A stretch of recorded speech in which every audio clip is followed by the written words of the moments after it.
Because of the uniforms, we do have different agencies in place there. Yeah, and we just got word from the school that classes are canceled for today, as we see our Matthew Seedorf just arriving on scene. Canceled for today in terms of classes. People are being urged to work remotely tomorrow, so this having a material impact. A relatively small number of students here having a major impact on the operations for everybody on the UCI campus tomorrow. Of course, a big contrast between the Vietnam War in the 1960s and this particular protest. In the 1960s, of course, it was American students who were being drafted, forced to go to Vietnam, many of them dying in that conflict there. In this instance, this are not a conflict that's really necessarily even involving Americans. It is a situation in Gaza. A lot of these students are frustrated, though, by the American government and the University of California's support for the government of Israel. They're very frustrated by this particular incident, which has animated folks in a way that other incidents in the Middle East or other parts of the world have not animated students in some time. Is Matthew Seedorf, is he ready? Can you, can't hear us yet, so we'll get him. Okay, I guess you are. I can hear you. Okay. You just got there. Take it away. What are you seeing from your perspective? Yeah, just the massive amount of police here is noticeable. You can see different jurisdictions. This is Orange County Sheriffs. We also saw Irvine police here. And as we're looking over now at the science building where the students have appeared to take it over and are refusing to leave. Now, this happened today when the camp-in demonstrators kind of made their camp bigger this afternoon, and with that they kind of took over this building, and that's when the law enforcement was brought in. And if you can see, Joab, these protesters over here on the front line with the barricades, they've got umbrellas, their arms are linked together, they're wearing gas masks and have helmets on. They're prepared to face off with law enforcement like they are right now, and right now we're just kind of in a standoff, not knowing what's going to happen next. Well, obviously they are organized. When you have goggles and helmets, you are organized. They have been there for a bit there with those tent encampments we've been seeing. As long as the UCLA encampment was there, obviously we are now just upon this one because of the police presence here. You know, are these all students? We never know. We do know that the organizers of such protests are sometimes from the outside, because that is what they do. They coordinate their protests. They are organized into how to handle law enforcement and their demands and the encampment when it comes to bringing in water or allowing for bathrooms or even their security, which, Matthew, you experienced the, quote, security from protesters where they kind of police themselves. Are you seeing that here as well at UC Irvine? Yeah, no, it's been different at Irvine. I was at Irvine about 10 days ago, and they were a little more welcoming to the media. They weren't getting as much attention then. It was right after UCLA had just wrapped up, and they still wouldn't let us in their encampment, but they were willing to actually speak with us and have dialogue, unlike kind of what we were seeing at UCLA. But this is remarkable just how close we're able to get right now. With these demonstrators just squaring off with their umbrellas as their arms are linked. And the camp is much bigger than it was when I was here just a week ago, I will say that. Which might say that perhaps some of the organized protesters called in more people to show up. Obviously, those are not at UCLA anymore. That might have been spread out at different campuses across Southern California. They could now go to this one here, for example. Are you getting a sense, Matthew, from what you're seeing today? Does it feel like organized protesters? Does it feel like all students? What is your sense there? It's a different vibe than what I saw when I was here. I believe it was about 10 days ago. And at that time, I was under the impression that most of them were students. Now it was a Saturday afternoon. And another noticeable difference, at least from what I've been seeing on this campus compared to UCLA, and I do see some graffiti, but compared to UCLA, they were using spray paint over on that campus. And here, it looks like they're using chalk and have signs hanging, but you don't see as much, at least from what I've been able to see so far today, spray paint. It's a little bit different. Here, Joab, I don't know, I don't want to get in the way of law enforcement, but can you see what they're showing over here, the barricades up to the stairwell where those students are. So there's basically 2 levels of barricades between the Orange County Sheriff's Office here and then those students up on the staircase who are also taking pictures. And this building that they've supposedly taken over right now.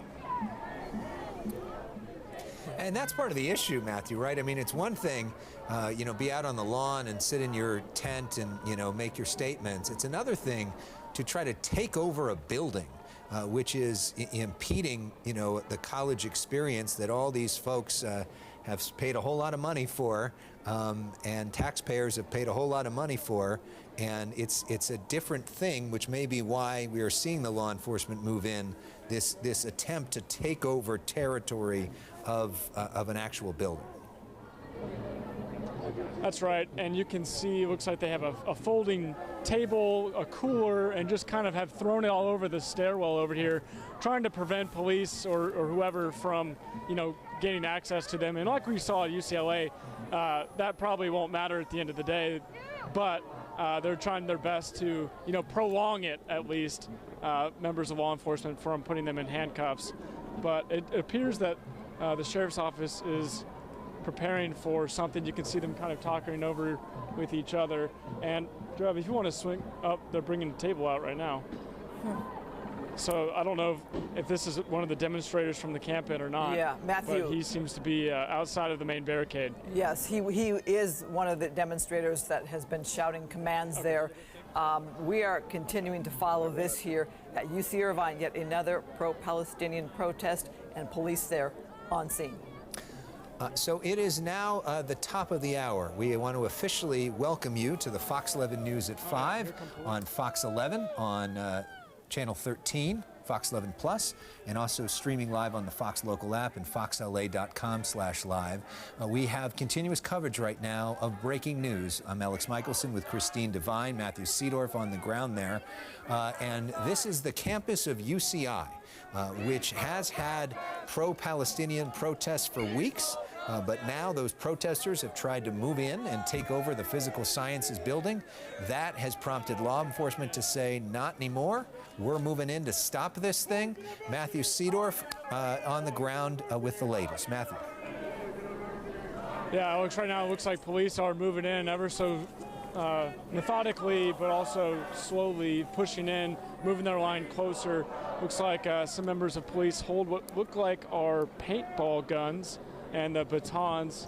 And this line of demonstrators that we're looking at right now, we can see this member of law enforcement talking to them as some of them are going back behind the barricade right now.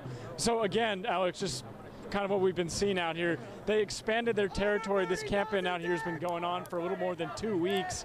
And then with that, there was this building that was taken over, the Physical Sciences Lecture Hall. And that's when we saw the members of law enforcement come out here today. And here we are right now in a standoff. So Matthew, as we're watching this here, we should note that we first went on the air at 3:30 with this show of police presence, which lets everyone know that they let these protesters know that we are here and we're making some changes. We're moving in. It allows students who do not want to be arrested a chance to leave the area. Anybody who doesn't want to get caught up in this, they had ample warning to leave the area. So obviously those that have been there for at least 3 hours know that police are right there and possibly going to be making some arrests. We have seen these umbrellas before at other encampments. Matthew, talk about what you're seeing with the masks and the goggles and the umbrellas. These protesters very prepared to stand their ground here for a minute. Yeah, Christine, these protesters are prepared to be arrested, and this is something that we've been seeing in other protests where they'll link arms, and I can see phone numbers written on wrist, likely for help if they do get arrested. But again, they're wearing helmets, they've got the goggles and the mask, and they're prepared for whatever method that law enforcement uses to put them away in handcuffs. I want to bring into the conversation right now Tim Lynn, who is our police specialist. He spent a lot of time in law enforcement in Orange County and in the chopper as well. Tim, can you walk us through the police strategy that you're seeing right now? Well, about 2:45 this afternoon, a help call went out from the UCPD down there on Irvine campus.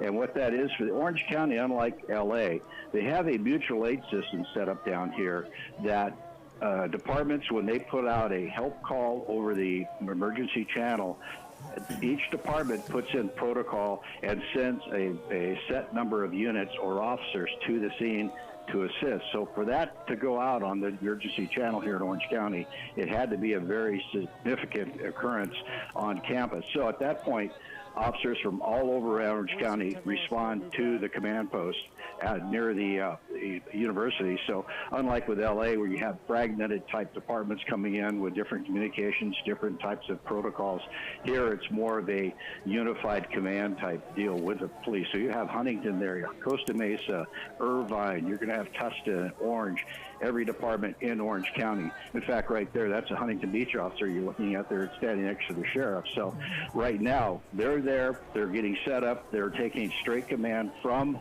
the command section that is there, and what they will do is go in peacefully, start moving these people out. The dispersal order's already been given.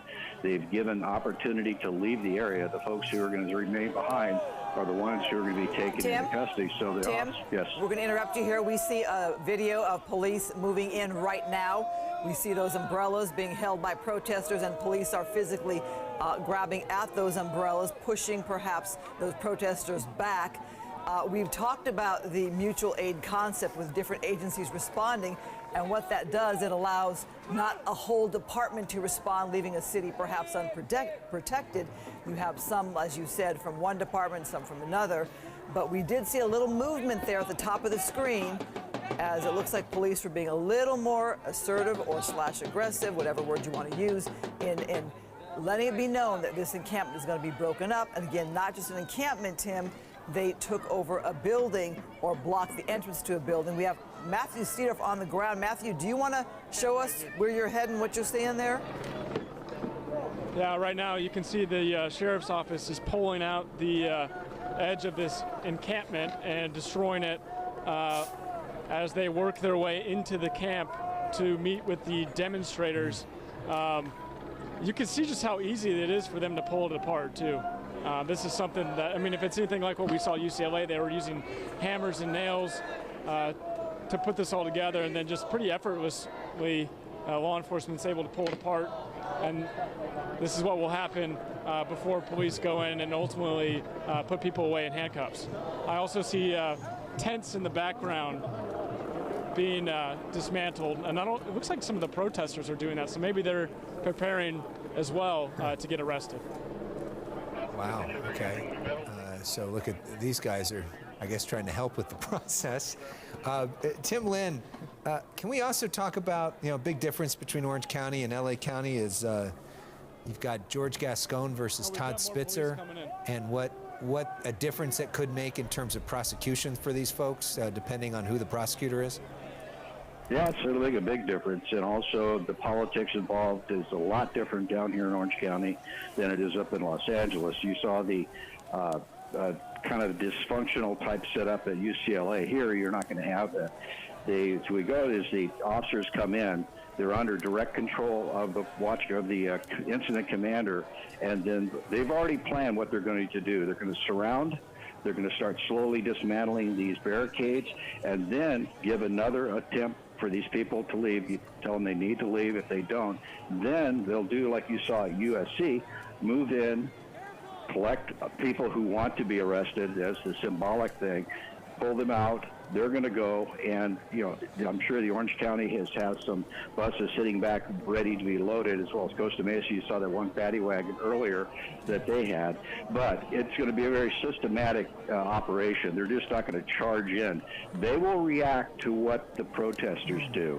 The protesters do their normal peaceful protests where they just submit to the arrest and go back. Everything will be nice and easy, but if people start throwing things, start throwing fireworks, or start doing any violence towards those officers, they're going to get a much different response from the Orange County law enforcement than they did up in Los Angeles. Well, Tim, we should also note that Orange County has the luxury, so to say, as to having seen this go down already at USC, which is a private campus and private property, and then at UCLA, which allowed their encampment to go on much longer than USC. So they had some perhaps notice as to how all this looks and works and what they want to do and not do, especially with all the cameras present. We should note, though, the scene on the top of your screen, we see protesters moving their own tents, and it looks like they're putting them into place as like a barricade against law enforcement. Not so sure they're breaking it down for law enforcement, but looks like they are moving it into like more of a barricade, like a bigger umbrella. Well, and an interesting note here, I'm just seeing that UC Irvine putting out a tweet that at approximately 2:30 p.m., a group of several hundred protesters entered the Physical Sciences Lecture Hall on the UC Irvine campus and began surrounding the building. Several hundred protesters inside. So while this doesn't look all that bad outside, and frankly isn't that many people, and made us think, why do we have all these law enforcement here? If you think about the idea of several hundred people inside, that's a whole different situation. And the complication of trying to move those folks out of there could get ugly, which is what we saw at Columbia University when we had protesters inside. And so that's why these folks outside are trying to guard the entrance into that building.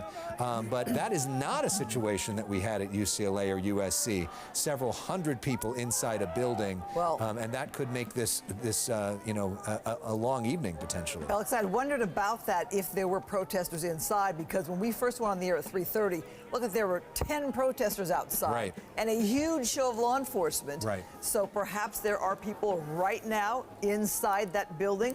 Obviously, that's going to be a game changer. So, Tim, why don't you weigh in on that? Do you know anything about that? Are there people occupying a building inside? Yes, that's very correct, and they determined that by the amount of people that went in at the beginning when the help call went out. And as you see, they're trying to block the view of the officers. Officers are just pulling those canopies away, but they've blocked the stairway going up to the upper level of that science building. So right now, you have more officers than you need. And I've said that before many times. You go with more equipment, more personnel, more things to handle a situation, because it's always better to have too much than not enough.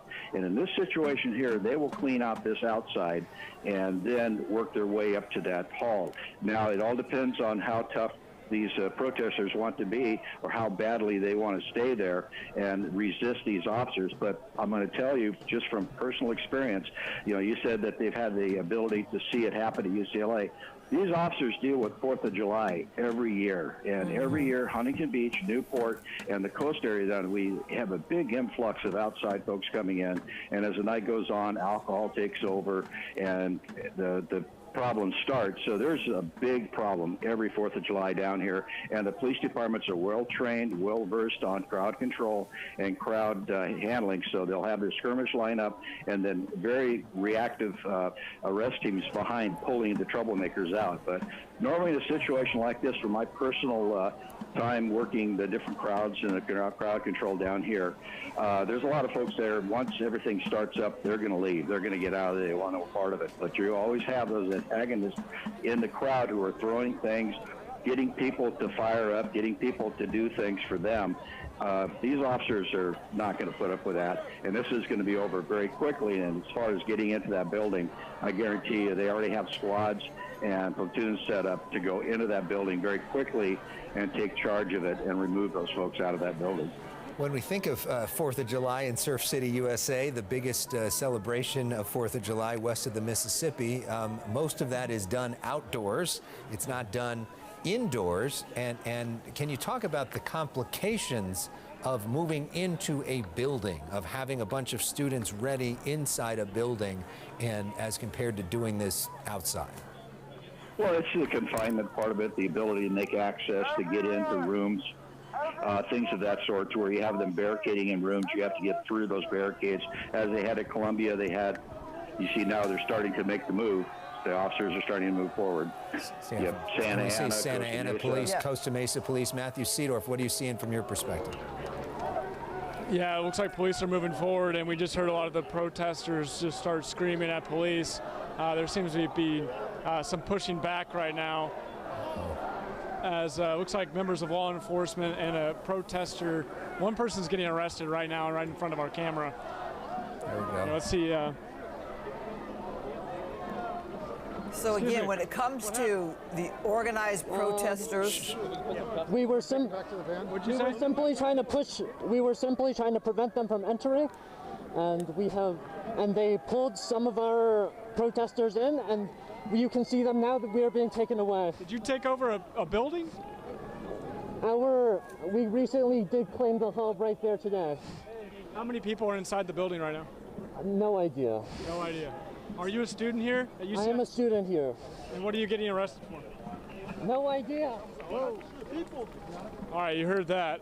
It sounds like there are some people in the building as he's walking away with zip ties. And so far, that's the only arrest that we've seen take place where we are. Looks like there's one more coming out right now as they are starting to arrest people. and again, here's we two should people. note these people are willing to be arrested to stand up for what they believe is their cause. Are you seeing any crowd dispersal, like people peeling back, Matthew? Go ahead.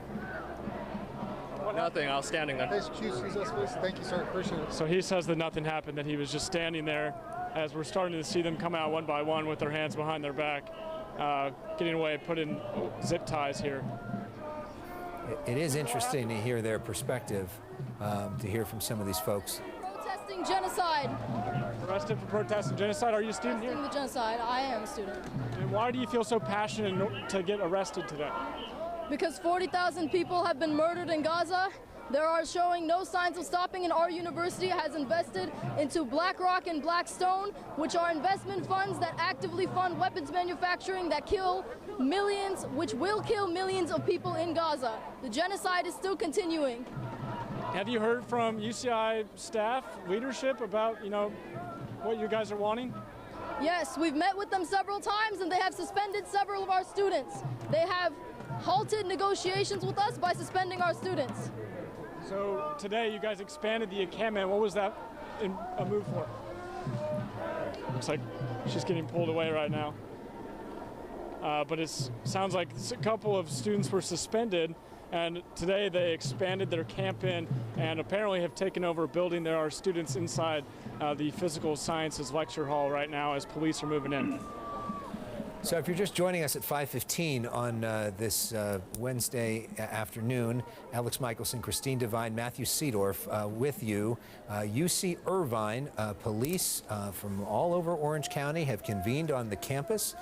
We are told by UC Irvine that there are hundreds of students who have currently occupied that physical sciences building. We have not gotten a good look inside there, but it was enough people to warrant this large-scale police response to eventually move to clear that building and get those students out of there. We have seen this encampment begun to be broken up. We have seen some arrests begin on the ground, but it seems like the most of the work is still ahead of law enforcement. They're trying to get people away from that building first so they have the ability to move into it in force and get people out of there.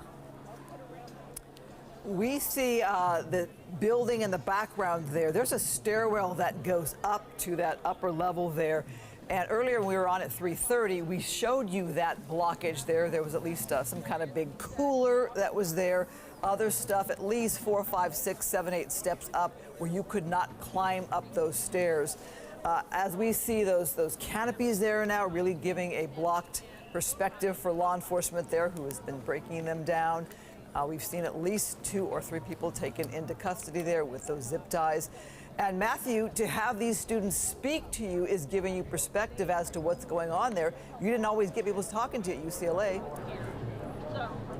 Yeah, it seems like they are a little more media friendly here at Irvine compared to UCLA as they're getting arrested.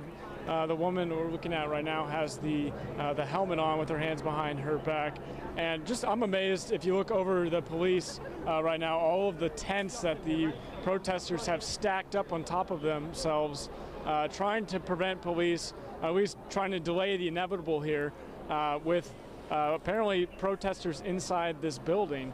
And they look like they're stacking more and more things up, and it kind of extends to our left, almost a wall, as they're trying to reinforce the barricade that police are tearing down right now. And one has to imagine that there's more than one door into this building, too. So you wonder what's happening on the other potential entrances and exits to this building as well. We'll check in with you in a second, Matthew. I want to bring back into our conversation Tim Lynn, our police specialist who has spent years in law enforcement in Orange County. And now we're getting a higher view from our camera guy. That's an interesting perspective from our Justin O'Brien, who has just moved to this, basically to the top of that physical sciences building there. You see all of those tents that Matthew was just mentioning there that have now been stacked up and look to at try to stop law enforcement from getting in. And a really interesting perspective from Justin. And I don't know if he can swing around the camera to the other direction and where we can see where you actually get into the building. Okay, there we go. And you see some of the folks there as we walk and see the rest of the campus. This is a great perspective from Justin as we see that encampment right there. And then you see the way in. And I wonder if it's possible, it looks like, are those chained? Yeah, so those doors there have been locked with cords, so it's impossible for Justin to get in. Obviously, the cops are going to have some scissors and be able to break that, but you wonder, you know, about that elevator there too as well, if that's a way to get in or if there are other ways in or out. We see another way to try to stop people there, so it's quite something. And just across the way, this is an amazing perspective of some of the other students nearby, who knows if they were a part of classes or not, who are just there to watch all of this unfold. So this is happening on the campus of the University of California at Irvine. All these tents and all these folks who are trying to have their perspective when it comes to a situation which is happening half a world away in Israel and in Gaza, and make their perspective known in terms of that. Tim Lynn, we bring you back into our coverage, our police specialist. We just saw some of those students arrested. What happens to them next? What's the process? Well, the process, they'll be taken back to the command post area where the arrest team and booking teams are meeting, and then the booking team will take over and then process them and more than likely put them in transportation for removal down to the inmate reception center in downtown Santa Ana, where the Orange County sheriffs have all their big facilities. So it's a very coordinated effort to where they have things set up to this is what we're going to do, and they do it at a pace to where they don't overwhelm the people in the back. But what you have here is you have officers standing in that skirmish line, and if somebody does something silly, like the guy said, I was preventing an officer from entering the camp, well, as soon as you put your hands on, you're going to be pulled into the group of officers and removed to the back. So, and then when they say I was just standing there, basically, they're already in violation of law of failure to disperse. They've been given dispersal orders, and by not leaving the area, they've already committed a crime. So that's what they're being arrested for now. They're right now, the officers, you see, they're just meticulously working their way along, removing those barriers. They'll clear off that stairway that your photog is standing at the top of, and work their way up, and that cord's wrapped around a door are not going to hold. Yeah. And you were asking the question about the other doors or the other entrances. I guarantee you there are squads that are set up on different areas of that building to make a movement in. And once again, with the Orange County officers, we all were on the same frequency, so we can all talk to each other. There's multiple frequencies they can assign for different sectors, so communication's key, and to make everything happen all at once. So right now you just see them clearing out these easy ups to get them out of the way. So they're done with that whole thing that we were just watching. So we're looking at this from multiple perspectives. Our photographer Joab Perez is on the ground. Our photographer Justin O'Brien is up those stairs there, getting a more of an aerial view. As Justin, many of you may recognize his voice from Sky Fox on the weekends, on the ground with the camera today, showcasing what is happening there. I'd be interested as well if we can at some point listen into Justin's camera to listen to what some of the students there are saying to him who are trying to move him out. I wonder what they think about his presence of being up there. But it's an amazing perspective as they move in. Here's what I'm thinking with Justin's camera that you see there. You see There's Justin. There's a better shot of Justin. Yeah, you see the barricades at the bottom of the stairs on both sides. You see that the door was locked with cords. Justin giving us an incredible perspective. Justin in the reddish pink shirt there that we're seeing. So we're seeing the two different perspectives here of what's happening for our excellent Fox 11 photogs on the ground there. So look there, police there, right there now. They've made their way to the stairs right there. They got through those canopies that were set up. We were talking about that cooler being one of the things used to be a barricade right there. Okay. Looks like police will easily make their way through these steps here.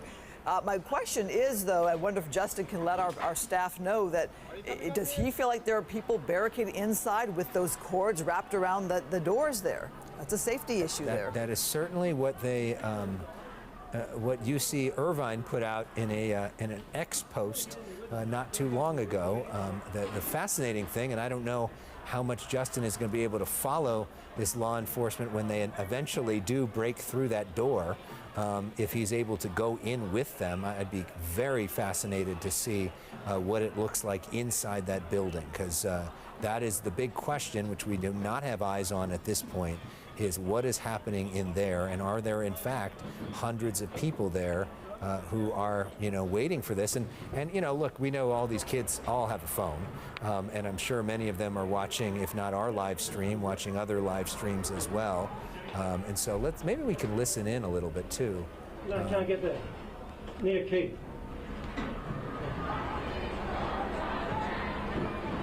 Are they going inside a building, inside a room? Hard to tell there. Yeah, we saw that elevator, which didn't look like it was locked earlier when Justin was walking around. And I wonder if that elevator is open, if they're able to get into that. Well, you've got to think law enforcement's at the bottom of the elevator, too. Right. But is the elevator just getting you up those stairs? Is it like an ADA elevator, or does the elevator also take you down into the building? I haven't been, unlike UCLA and USC, I've not spent a whole lot of time on the UCI campus. So this is Justin now telling the law enforcement there that he's media. Let's see if we can listen in and just know that it is possible there may be some expletives here in this sort of situation, but it gives you a sense of what's happening in real time. I'm Channel 11.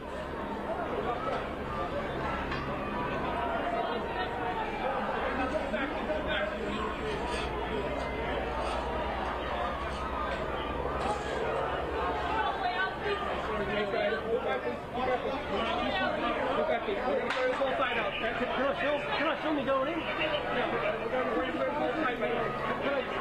I stand here and film me going in? Can I film me going in? I want to document. I want to document you being inside there, because we understand there's people inside. Justin, okay, so this is Justin interacting with the law enforcement. We appreciate his hard work out there trying to give us pictures. It looks like that is the UC police that's right in front. They're the ones who technically have jurisdiction over all of this, trying to push back our cameras as he's trying to showcase their operations, them wearing their body cameras and having a, looks like a respectful conversation here, and some thumbs up, trying to get in perspective and show you what's happening here. So let's bring... You heard Justin say, we're trying to see if there are people inside. That's the big question to me, Alex. As you saw there, the door is barricaded with cords, wrapped with cords. Yeah, quite a scene there. Yeah, I mean, when we first came on the air, 45 minutes ago, there wasn't that big a crowd there. It seems like that crowd has started to gather as more and more people, hear about what's happening here, see this on the news, see the stuff on social media, probably text their friends, and that is becoming a bigger crowd, which is also challenging for law enforcement on the ground as well. Well, let me ask Tim Lynn, we'll bring you in, our police expert. When you see a crowd like that, does that tell you that the area has been secured where law enforcement wants to go? These are people who are kind of on the outside of where law enforcement is doing their major work? Yeah, it all depends on what their objective is right at this point. And it looks like their objective is to clear out that science building, and then they'll deal with the rest of the folks who are staying back behind their self-made barricades. So as you see, they're working really close to the media, basically getting Justin out of the way so he doesn't get caught in the stampede that may come out of there, or the officers coming in. And all these officers, if you're noticing, are wearing body-worn cameras. So the whole thing about having a camera around being the big, we don't want cameras around, that doesn't play anymore in 2024. Everybody has cameras nowadays. The police officers have cameras. So right now, I wouldn't doubt if they'll let Justin slide in behind them, because they put him in a position where he's out of the way, not in the operation. And now they're going to start working their way in. They've also, more than likely, are working to breach the building from the other side. The way that you hear that screaming, yelling going on, because nothing was happening where we're looking, but you heard all that reaction. Could have been from something on the other side. But UC PD is taking the lead on this, backed up by the allied agencies. Well, there you have law enforcement. It looks like they're able to make their way inside the building. When you can, please. Thank you. Obviously, they're able to make their way, it appears, inside the building.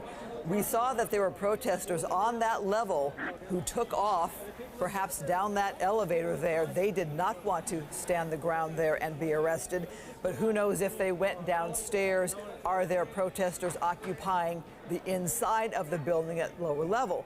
Waiting to see the response here from police. Not a lot of movement or action from there right now. Makes me think that perhaps there's not a big crowd if they were able to open that door and get inside. Because look at the body language, Alex. Indeed. So the question is, what is on the other side of that? Put it down! Put it down! Well, he got out of there pretty fast. Yeah, a lot of people's courage go away when it starts getting heavy. But right now, what they're probably doing, I don't know the inside of this building, but it more likely has maybe a mezzanine in there, and they're going to clear the high ground. So if you come in underneath them, you don't want people throwing things down on you. So you want to secure the high ground in that building, and then go in and take whatever is left on the ground. So, yeah, they're just doing it very methodically, and I guarantee you this thing's going to be wrapped up before the 10 o'clock. And also about securing the high ground. You had protesters up there with their flags and their protest signs on that upper level, and they were blocking both entrances of the stairs. You saw the one still blocked on the other side, another protester trying to throw something on to continue to build up that blockage there. Yeah. But Tim, tell me what you see with the body language here. They're very relaxed. They're just going through this very methodically. They're okay, we've got this area secure. We've worked our way up. We're now going to go in. And like I said, if there's a mezzanine in there, they'll clear that mezzanine out. And now, you know, they may not need to clear that walkway going down that way. Then they'll just keep working it there. Now they're going to hold the high ground and let the officers from the other entrances work their way in and start making their way into the ground level of this building. So like I said, I don't know what the layout of the inside of this building is, but if it's most large lecture halls, it's going to have that mezzanine, then a lower bowl area, and then the stage. So it's just a matter of them getting in there. The UCPD know the layout of this building by heart because they're always in there, you know, every day during their patrol and foot patrol through the campus. And so their main objective right now is to get this building clear. Then once they have them outside, then they can start moving the rest of these folks off campus. The time is now 5:30. You're watching the Fox 11 News at 5. I'm Alex Michelson. And I'm Christine Devine. We thank you for being with us as we watch police move in on yet another campus protest. We saw it at USC and UCLA. Now this is UC Irvine. Quite a crowd gathered there from our Fox 11 camera, giving you this perspective where police made their way to the second floor of the science building.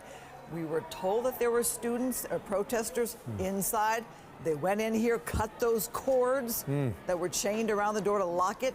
Apparently by their body language, they didn't see much from that perspective, Alex, so we're not quite sure what's going on inside the building. Or are they waiting for more reinforcements to get up there and to move in there in greater force so that they all go in there together and feel more protected? If there really are hundreds of students in that building, which is what UC Irvine tweeted out, they saw at 2:30 this afternoon. that's a real challenge for law enforcement. And for them to move in on all these folks, they need to move in pretty big numbers.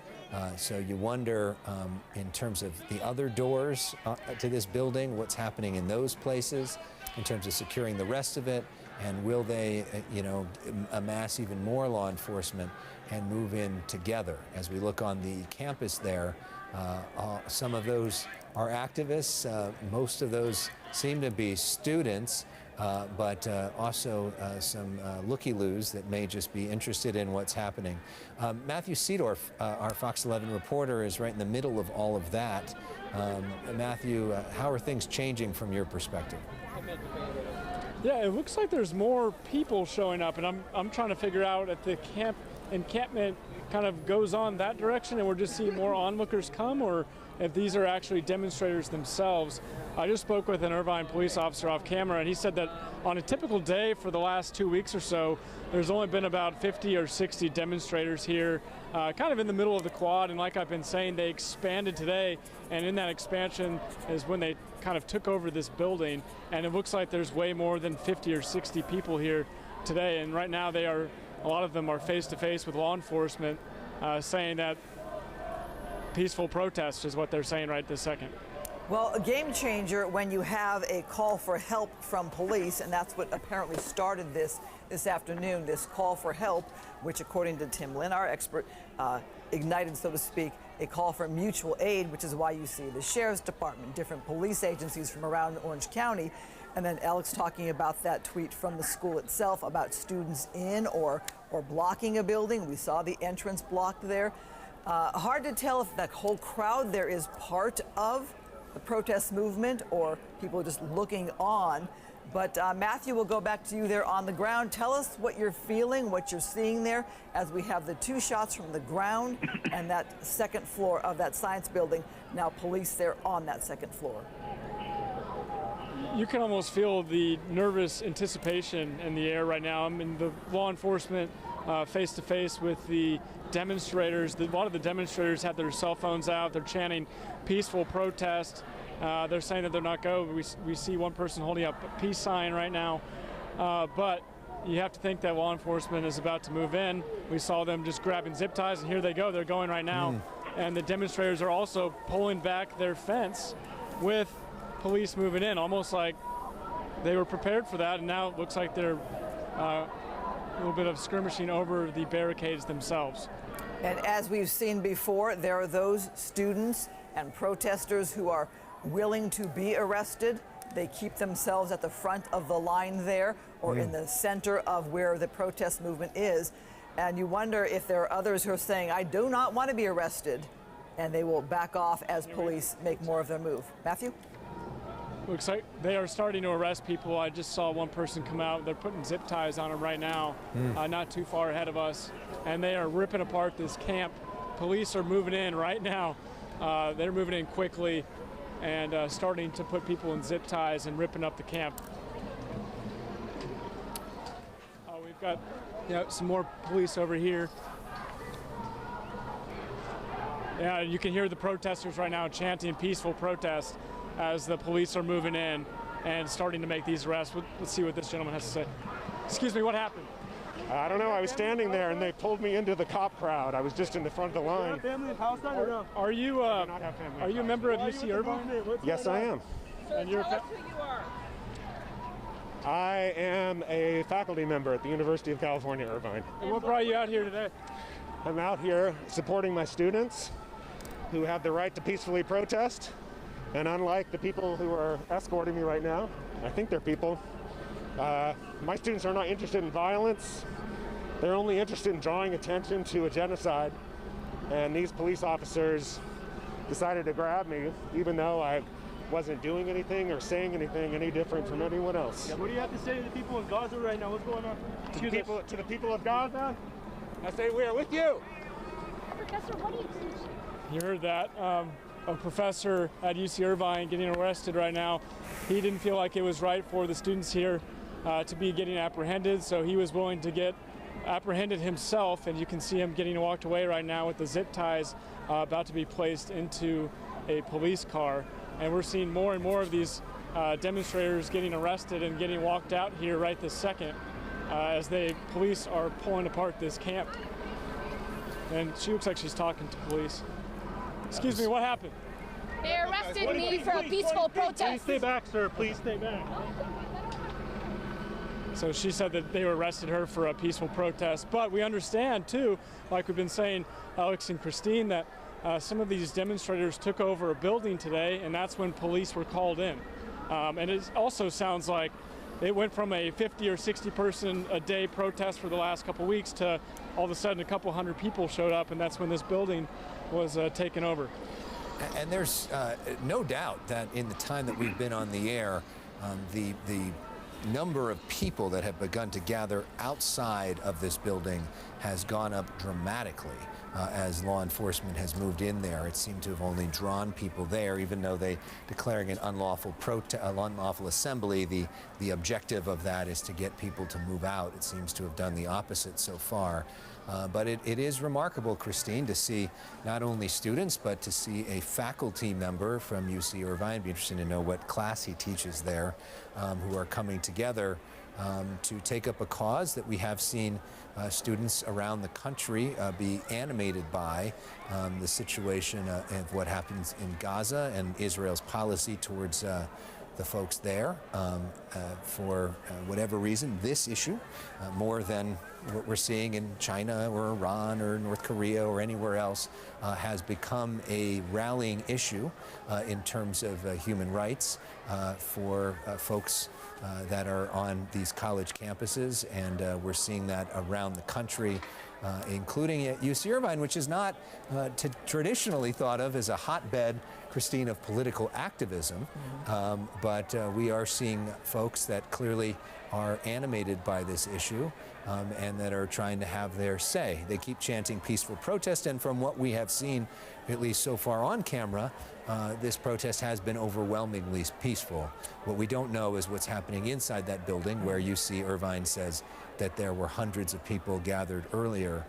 It's unclear what exactly is happening inside right now. It's an intimidating scene just looking at this, where you have law enforcement and protesters in a standoff right there. We have not, when you had the professor who spoke there, we have seen other professors stand with these student protesters. This is it now. Go ahead, Matthew. Yeah, this is as close as we can get right now, as they are, law enforcement is closing in on the circle. The circle's getting smaller where the camp-in was taking place, but you can see these protesters holding peace signs. One of them's on a megaphone right now talking to police. I can't exactly hear what he's saying right now, but you hear, you can see a lot of people holding up peace signs as law enforcement is making this camp-in a little bit smaller, but it also looks like there's just way more people here than what we saw even just an hour ago. Well, we should note that perhaps the organized protest groups wanted to do a call to action today. Perhaps they, or somebody decided they wanted to escalate things from being just tense on campus for the many weeks that have been there to blocking a stairwell, to putting cords around a door to a building, either preventing a class from happening or people from coming in or out. And so obviously somebody decided today to escalate things, to escalate the protest, to take a greater stand. Right. And so when you hear the professor say peaceful protest, it's a different thing when you use cords to lock a door or even occupy a building, which we're not sure. We're heard. And that's the difference between a peaceful protest protected by the First Amendment and a crime.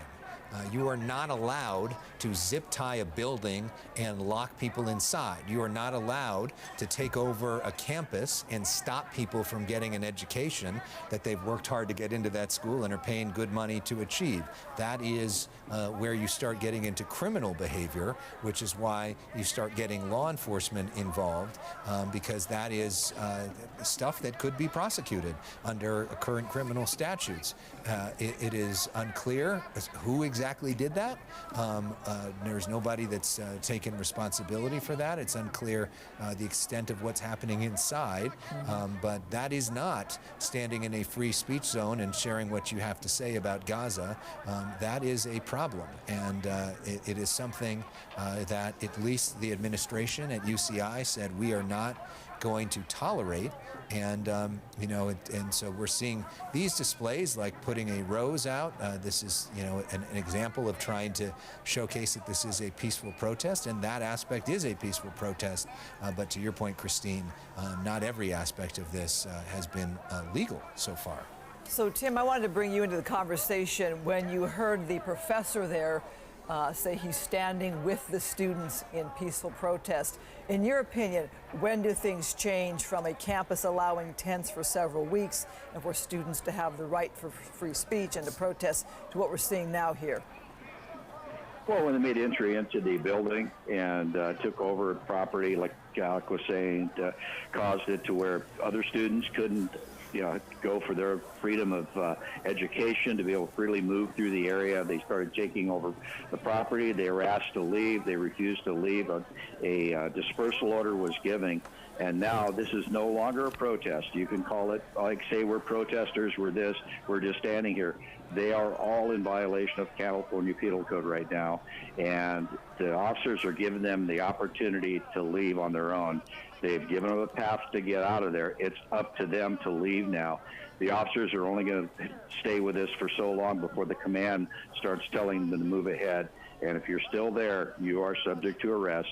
There is no longer a protest going on now. So they're all in violation of the failure to disperse, and it's an unlawful assembly. So no matter what they say when they come out or what their opinion is when they come out, they're going to face the music as far as not following the directions of law enforcement. And I feel bad for a professor who's out there doing this, because hopefully a professor is a little more able to recognize the consequences for your action. If that's what he wants to do, go right ahead.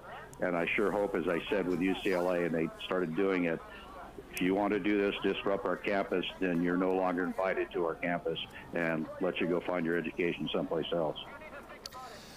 Yeah, that's a reminder when he's talking about the penal code, when an unlawful assembly is declared, which is what has been declared here, if you stay there, you are in violation of the law.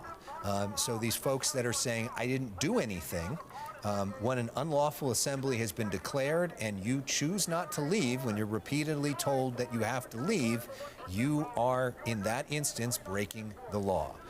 And so that is the choice they're making, to make a statement. But for the protesters that are acting surprised, who are saying, I didn't do anything, that is in fact not true.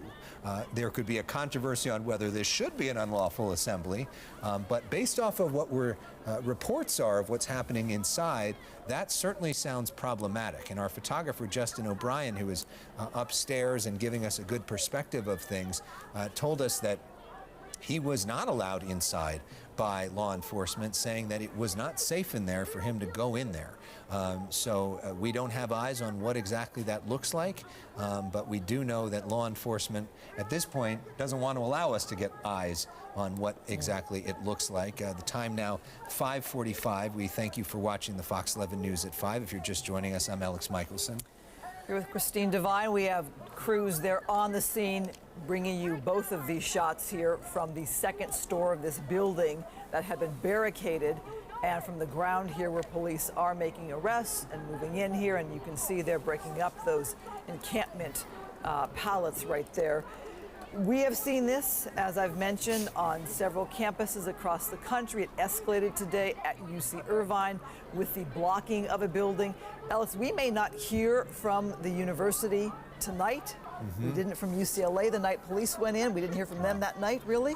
They were certainly criticized for that fact, but that is true, yes. And then also, will police hold a news conference tonight to give us more information, or does this play out throughout the evening? Obviously, Tim, you can come and weigh in on this. You mentioned that police are allowing protesters to leave. There is a path to exit for those who want to.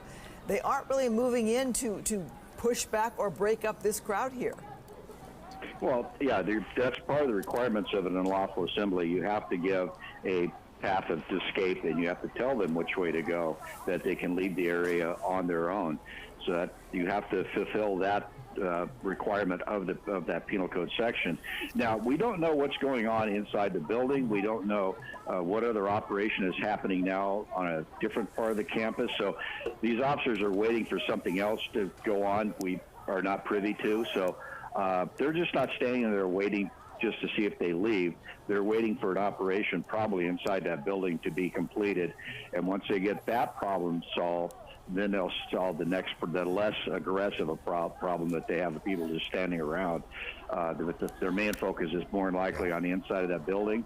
And so from what we can see on TV and what we're able to bring to the audience is this standstill here out in the quad area outside that physical science building. But what we don't know what's going on inside. Yeah, well, we're getting a little bit of insight from what's happening inside. We just got word that the auditorium inside is cleared. That doesn't mean the rest of the building is, but the auditorium is. We also are just getting word from Orange County District Attorney Todd Spitzer. I've been highlighting the fact that Todd Spitzer, a former Republican Assembly member who is way more conservative when it comes to criminal justice issues than George Gascon, who was very progressive in Los Angeles County, just put out a statement about what's happening here.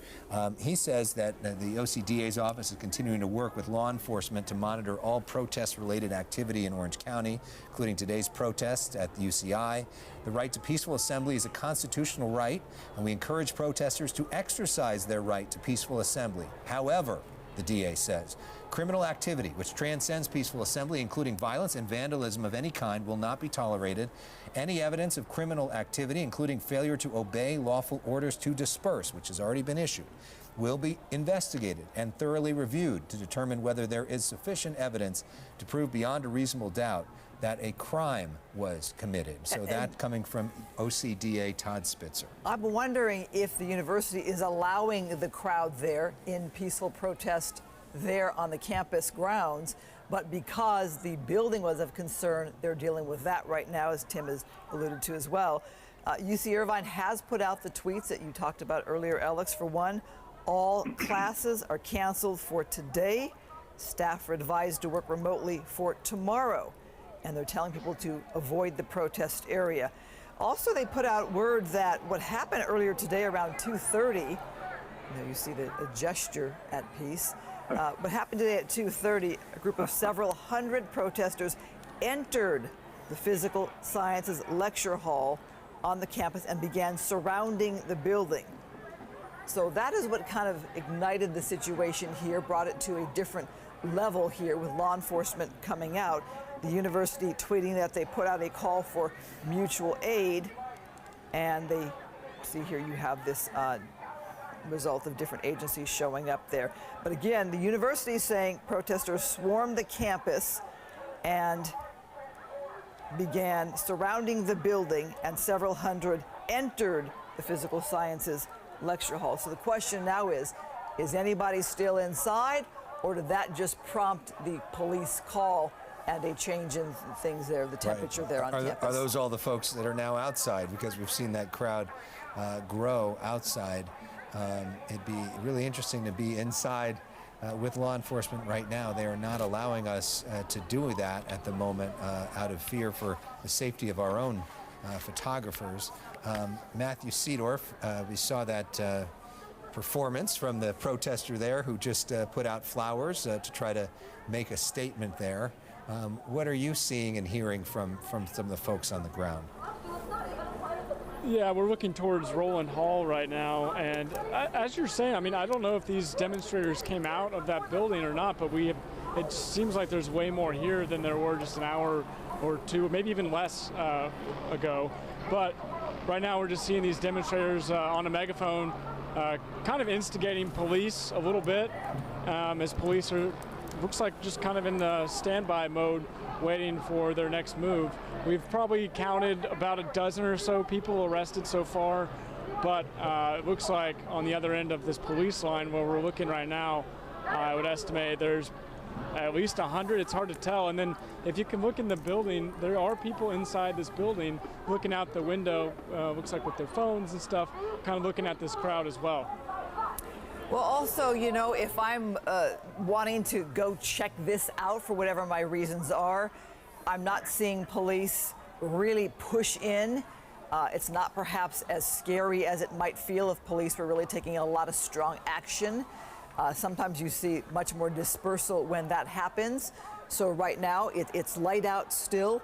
Perhaps there are students or members of the community who want to come just be looky-loos or show their presence, be a presence. But if police were to start moving much more assertively, they might push back. Matthew, did you experience that as things escalated with law enforcement? Did you notice more dispersal in some of the other protests you covered? Yeah, I mean, it's hard to say. I think that for the most part, it looks like these protesters are kind of staying put. I think the area that we're in right now really wasn't part of the encampment. If it was, maybe it was just kind of rushly put together today, because if you look, it's a lot of tables and chairs that I think came from the nearby dining facility, and not like those barricades that we've been seeing on the other part of the camp-in. So this feels like almost like a different group or an outside group that may be a part of this protest now, and maybe they came in today for the reason of growing this encampment. An interesting note, we just read the statement from Todd Spitzer, the Republican district attorney, who's pretty conservative when it comes to some of these criminal justice issues. A very different view from the mayor of Irvine, who is a Democrat named Farah Khan.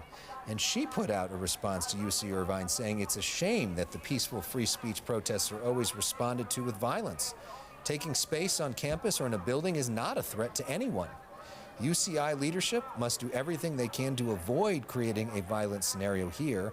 These are your students with zero weapons. So very different perspective from her than from the DA, who just talked about the idea of criminal action, of taking a building and of not listening to law enforcement. It sounds like you may have something to say on that one, Tim Lynn. The difference of perspective there from two very important leaders in Orange County.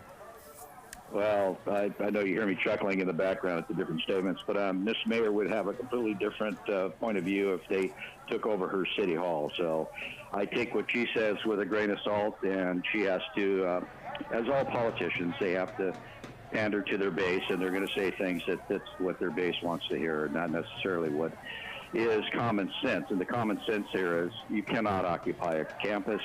You cannot prevent other people from going to classes.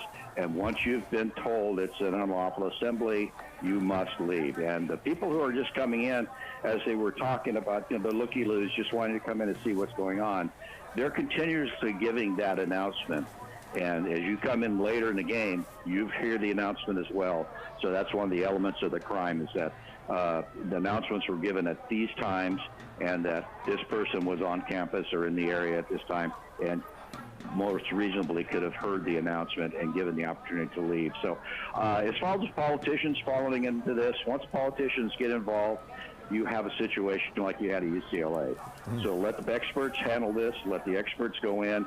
Once you've called a mutual aid like this, of this magnitude through Orange County, you have given that to the police departments, to the agencies to go in and finish this problem, clear this out. Because I guarantee you, there are police chiefs talking to each other now on this to watch what's going on. If it starts going into a stalemate, they're losing money with these officers being there. And they're going to start evaluating the use of their officers at this scene. And they are have the ability to call their officers back and tell them to depart the area and return to their cities. So they'll give them as much help as they can, but if it turns into a stalemate, they'll start winding this thing down, because the different cities don't want to pay for to stand around and just look at each other for hours on end like we had at the UCLA. They want to get this thing finished, take it over, clean everything out, and then start over. But, peaceful protests, they did it for 50 days. Obviously, it was going a protest for 50 days. Everything was fine. But when you break into buildings, when you take over areas, you restrict people, then that's when it crosses the line, and that's when it becomes an unlawful assembly. Let me just note the importance of this day to Palestinians, and forgive me for having a lot of knowledge on this. I'm going to kind of quote Reuters here. This is the anniversary of the 1948 Nakba, per Reuters, or catastrophe, marking the time when hundreds of thousands were dispossessed from their homes in the war at the birth of the state of Israel. The Nakba was a defining experience for Palestinians for more than 75 years. So perhaps part of this greater escalation here of an encampment that's been in place for several weeks is tied to that important moment in time for Palestinians, as this group here is raising more awareness of the current fighting between Hamas and Israel in Gaza. So we've seen the protest before for several weeks, but today, obviously, a day that stands out in the minds of Palestinians, the 1948 Nakba. So another tweet just coming out seconds ago from UC Irvine, saying that anyone currently in buildings in the vicinity of the protests are advised to exit buildings and leave the area at this time. Please disregard all previous orders to shelter in place. If able, please leave immediately and continue to avoid the protest area until further notice. So apparently, previously they told people stay there. Now they're saying get out of there as quickly as you can.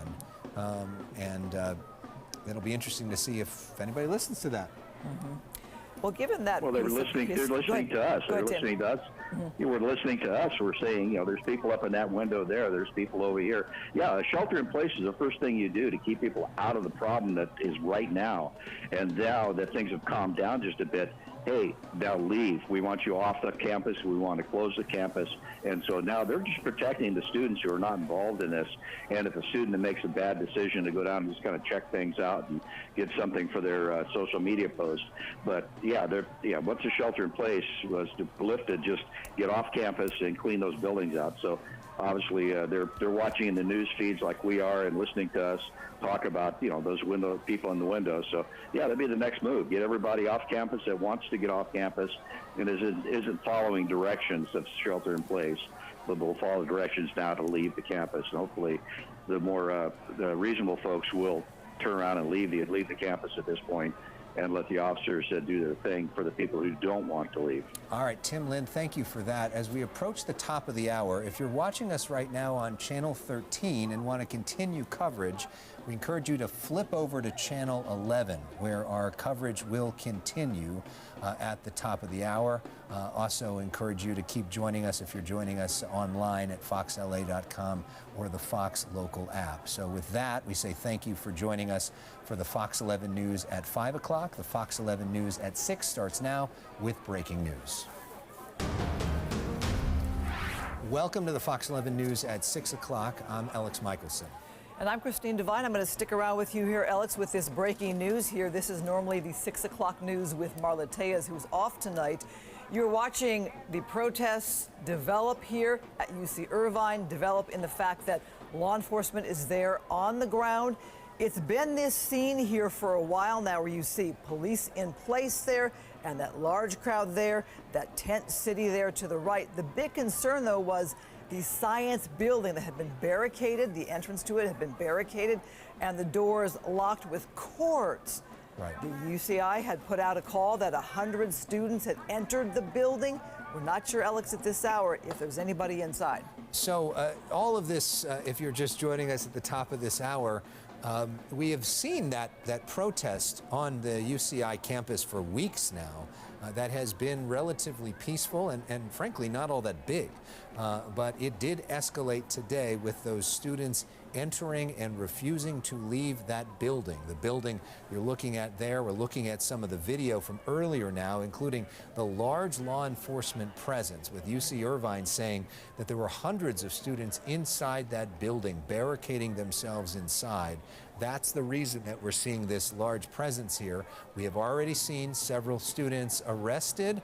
We do have some video of some of the arrests from earlier that were happening live on our air during the 5 o'clock hour.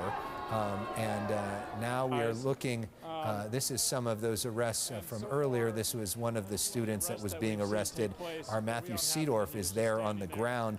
He has been talking to some of the students, including that woman there who was talking about her reason for being there, her frustration with Israel's policy towards Gaza, and hoping that UC Irvine would divest from groups like BlackRock, companies like BlackRock, who she says are investing in Israel's war efforts.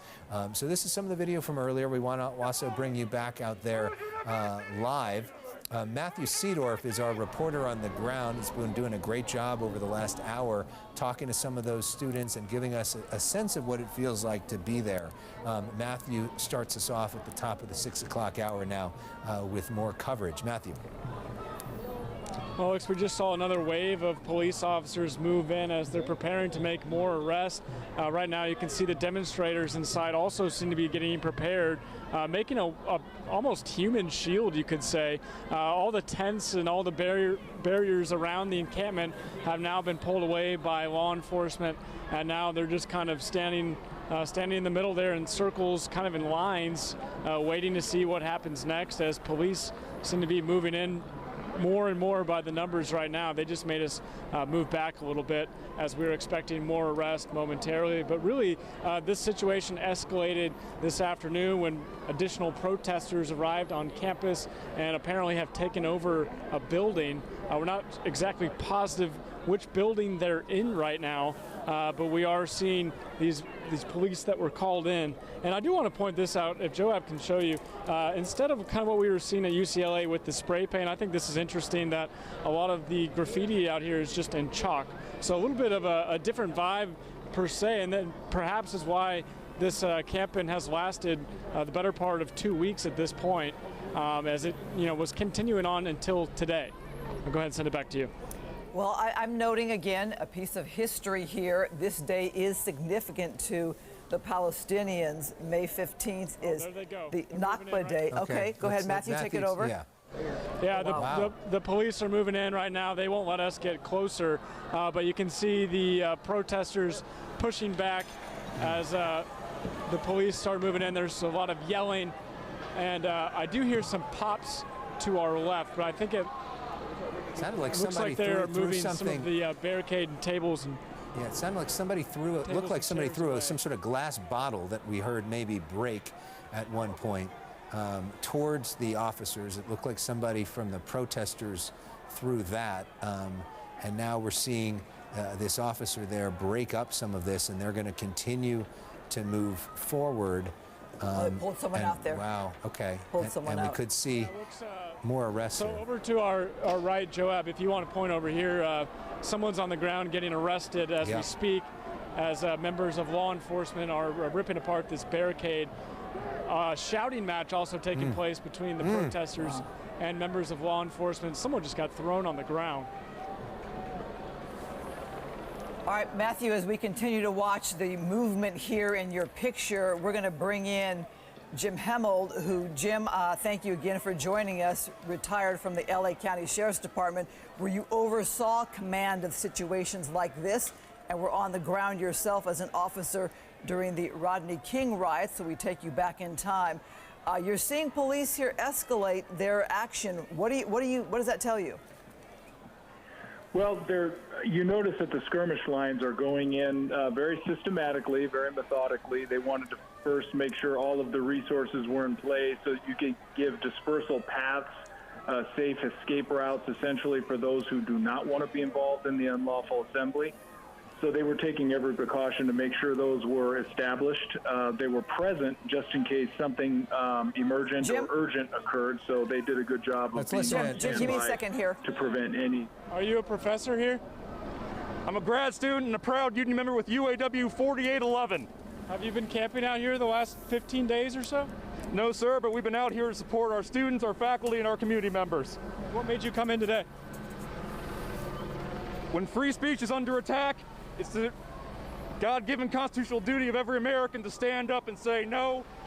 That's why we have a Constitution. That's why we have a Bill of Rights. You felt like it was important to show that demonstration by getting arrested yourself? Yes, sir. Why is that? We have nothing if we don't have solidarity. Anything else you want to say before you get taken away? No, sir. Free Palestine. God bless. Does free speech include taking over a building? Maybe that's a question for a future. You'd like to say? Police should be protecting people and not property. This didn't need to happen. There were reports that the demonstrators took over the building. I honestly can't tell you anything about that. I'm not sure. I don't know about that. I wasn't present for that. Okay. So as you see, they are making arrests. We're going to stay with your picture here, Matthew, as you are bringing us the arrests that have been happening. And now we take you to that wider shot from our camera that is overhead, kind of giving you a perspective here. So we're seeing more pushing here, and law enforcement, they're breaking up that encampment right there, taking more and more pieces away. But you see them grab a student or grab a protester and pull them out of the crowd there. And sometimes those may be an instigator or somebody willing to be arrested. As we watch this right there, that man had his hands up and went into custody there. But sometimes if bottles are being thrown or things being thrown at officers, they look for that person who is doing that and get them out of that crowd. Jim Hemmel, do you want to weigh in here for a second, knowing we might have to cut away from you? Yes, of course. And just as you mentioned, oftentimes there are agitators who try to ignite a crowd. We've seen that in many peaceful demonstrations, which have escalated in pockets. So taking those precautions to address those instigators and have a place to take them out, usually have contact teams in addition to the skirmish lines to make sure that you don't break the progress that you've already made as far as dispersing the crowd. So this is by the book that they're doing, and at this point, it looks like they're taking every precaution to make sure that it's a safe conclusion to this, and we'll see how we're going to go back to Matthew Seedorf now. We all care about each other. Our people are humanitarians standing up for human rights. Community member. Community member. What brought you out here today? To stand up for human rights. It's an honor to be arrested for human rights. So it's an honor to be arrested for human rights. Did you come out here to get arrested? If students did not stand up, if protesters did not stand up, willing to get arrested, willing to risk their careers, women would not have the right to vote. Are you a student? Society would not move forward. Are you a student? I'm a community member for the third time. Okay, where are you from? That's all I want to say. We heard that people took over a building. That's all I want to say. I'm here as a community member. I personally did not take over a building. What do you think about that if they did take over a building? I'm here to support humanitarians, right? These people are saying enough is enough. At some point, we stop following orders from psychopaths. Is that still a peaceful protest when you take over a building? Children bombed in 3 months, in their beds. Children. All right, so that is a community member, not from UC Irvine, that is getting arrested and felt like it was important for him to be out here and demonstrating as well. And it seems like he was aware of people taking over a building, but really he didn't want to comment about that.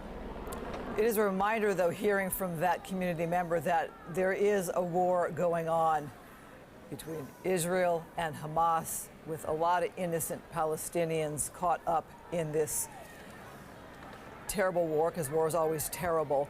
You have people who truly believe that they are fighting or standing up here for, as he said, human rights. A lot of issues at play here for decades and decades in that region. But here you have students at UC Irvine and protesters who've, again, been camping out here with their tent city for weeks. And today, again, as I was saying, is an important day for Palestinians when it comes to their history. It's called Nakba Day, and it marks the start of the 1948 war, where a huge number of Palestinians felt they were displaced with the formation of Israel. And so today is a day that perhaps this campus or organizers wanted to bring a little more attention to the reason that they are there. And of course, Jews feel like 1948 was the start of the state of Israel, the only Jewish state in the world, and that many Israeli politicians, with the exception of the current prime minister, have been in favor of a two-state solution over the years, which has not been embraced by various leaders from Palestine in several different negotiation attempts over the years. But we're not going to solve Mideast peace here on the 6 o'clock news tonight. We're going to talk to you about what's happening out there on the campus. And Jim, I want to go back to you as somebody, I'm just interested in your response to one of those protesters who suggested that he's standing up for free speech and basically disregarding the concept of taking over a building, putting zip ties on it, putting up barriers, and preventing people from getting in. Is that free speech? Well, these are the exact types of observations that we have to make as well when we're speaking to, in this case, for example, it would be campus administrators, about free speech and freedom of movement for everybody that's on campus, not just the individuals that are creating this protest, which of course they have a right to do. And it's good to see that we're operating with respect, but it's not only just the notion of respect, it's the right of all students in that campus to access the facilities. So when you're cutting off access, when you're forcing doors to be closed, these are actually safety hazards. Every single building, not only on a university, but throughout the county, has to have building safety plans, event action plans, things of that nature. And part of that is so not keeping certain doors locked in the event that something... Sorry, I know you're on a bit of a delay there. We're watching the law enforcement move in once again. We saw some of the students that were in place there running away quickly, noticing that was going to happen as they, methodically try to move these students away from this building. Go ahead. Sorry, I didn't mean to interrupt. Oh, yes. No, so I think the point would be that you would want to make sure that buildings not only are accessible to all members of the campus and the public, but also that you can go in and out of those buildings.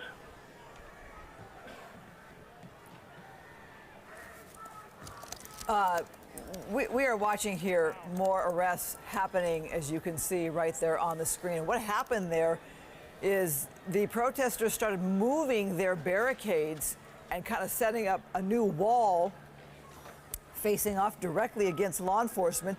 You saw one man plop a chair down and sit down there, and basically it seemed to me, Jim, you can weigh in on this, the law enforcement was saying, no, you're not going to set up more barricade right in front of us. We are moving things out.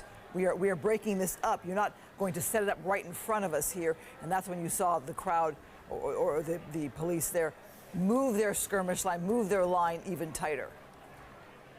Yes, and these are the types of concerns that we have to address, because as you gain ground, you don't want to back up and then give it back. This is where you have to systematically make sure that you have sufficient resources to go ahead and disperse the crowd, and then when you see activities such as setting up new barricades or encampments, then one at a time you'll pull those down and take them out of the problem. So we are seeing more and more students who are choosing, in this instance, to be arrested. They have been told for hours now, get out. If you don't get out, you will be arrested. This is an unlawful assembly, which was declared several hours ago. The definition of an unlawful assembly means that this is a danger to the public, and the order from law enforcement under California Penal Code is you need to leave immediately. And these folks have chosen to stay, to get their message out. They're talking there to some of our colleagues in the media. This particular woman, you can see all of the different stations are now broadcasting this live as we now are focused our attention at UC Irvine, which frankly hasn't gotten all that much attention, which often UC Irvine in the shadow of the UCLA and in the shadow of USC, which frankly gets way more media attention. UC Irvine, an extraordinary school in Orange County, doesn't often get the headlines as much, has not been known as a place of extraordinary extraordinary political activism over the years, but tonight is getting the spotlight from not only reporters here in Southern California, but likely also getting attention around the country as part of this larger story of campuses being engulfed with a certain number of protesters and the varied approaches of administrators and law enforcement across the country in responding to this. There have been very, very, very different responses based off of who is running the administration at a school and what their campus PD or local PD have deemed as acceptable. At UC Irvine, they have allowed this encampment to go on for weeks as it has been relatively small and peaceful. Today, it seems that when protesters decided to take over a building, put up locks, prevent people from entering, that was when this went from a peaceful protest to a criminal activity, and they decided to call in law enforcement from around Orange County to put an end to it. And Alex, you had used the word zip ties, locking those doors. They were actually like electrical cords wrapped around the door so you couldn't enter or exit. Tim Lynn, you're still with us, one of our police experts as well. Your thought as we see the protesters here, as we're looking also on that second floor right now that seems to be safe and secure, where we saw that door with the electrical cords, that's not only a safety hazard for every student, but every student who wants to come into the classroom can now not come in. These steps were barricaded. They can't go up the steps. And and a fire hazard. I mean, if there were a fire in that building, then all of a sudden you can't get out the doors. But for any student not feeling welcome to go in the building, we've also talked about, Alex, how Jewish students feel about some of these protests. Right, and the feeling of unwelcome and the feeling of anti-Semitism that we've seen on different campuses. We don't have reports of that specifically from UC Irvine, so we don't want to make allegations, but Matthew Seedorf is on the ground. And then we'll go to Tim. Yeah, Matthew. Yeah, we're trying to make our way through what's left of the barricade on this side and go to where the students are still lined up. They've really been reinforcing their encampment on the front end where police are, and on the back end is where we are right now. And a lot of students are watching, but if you kind of look, the back of this encampment is dismantled at this point. And we're going to go right up to where the front line is with police right on the other side. And when we were out here just 5 minutes ago, we saw police kind of sprint towards this line of protesters where we are right now. We are in the encampment, and a lot of the crowd sprinted away, whereas where we are right now, these are staying, and they're saying that they're not going to rest, they're going to stay. So you're actually in the area where there were all these tents. You were there, you say, 10 days ago, and that was filled with tents, people camping out. That's exactly where you're at? Yeah, we're in the middle of where the encampment was taking place right now, as the campers are face-to-face with law enforcement about to come in this direction. I see right in front of you is the guy who earlier had a bunch of flowers that he was putting in front of the police. I don't know if you're able to talk to him and get his perspective. He's right in front of you with the, right there. How are you? We're live on Fox 11 right now. Hello, how's it going? What brings you out here today? What's up? What's up? Peacefully protest against the killing of innocent children in Palestine. And what's the process like right now? We understand that. Right now they're violently, aggressively arresting. They've arrested three students as of right now. Are you a student here at UCI? Yes. And right now, really, it's just we're trying to fight for our First Amendment. Our First Amendment is say that we want a free Palestine. We want say in where the money our school sends goes to. I'm calling on the university to divest, and we've heard that there's been some negotiating back and forth, and so far no deal has been made. But did protesters take over a building today? I'm not sure. I wasn't here to witness any of that. I'm not sure why today specifically they have thousands of cops, but they do, and they're being very aggressive. They're being very violent and aggressive, and they're pushing straight through this, and they're. We're live on Fox 11 right now. We are here with peaceful protest. We only want peace. Our demand is simple. Divest from the genocide funds in Israel. We do not want our money to go to Israel killing kids. We have innocent kids there. They're human beings. We can't let them just die. More calls for divest. Have you heard anything from the university in close to it? All they say is lie over lies, and they keep lying. They keep on lying. They do not want to listen to us. And when we try to negotiate with them, all they would do is joke on us, make fun of us. So we're inside the encampment right now. Looks like you guys are fortifying your wall, trying to prevent police from getting in. Correct, yes, the cops are trying to get in, and that's all we're trying to do. Just peaceful protest. We want them to listen to us. That's all we want. We're not here to hurt anybody. We're not here to harm anyone. We're only here for freedom of speech. We just want to tell everyone that all we're doing is trying to protest in peace and have the genocide stop in Israel. The mask, the goggles, are you prepared for arrest, or what were you preparing? For anything. We're prepared for anything, whether it comes from arrest, tear gas. We're ready to defend this country no matter what. Now, are you all students here too? I'm a student of high school. High school student.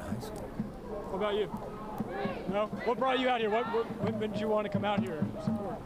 Well, we just want to make things right between our country and what we support. Let me tell you, let me ask you, if your family in Gaza, in Palestine, and they're being killed by the money you pay for university, are you going to stay silent? Are you going to sit and watch in your sofa at home?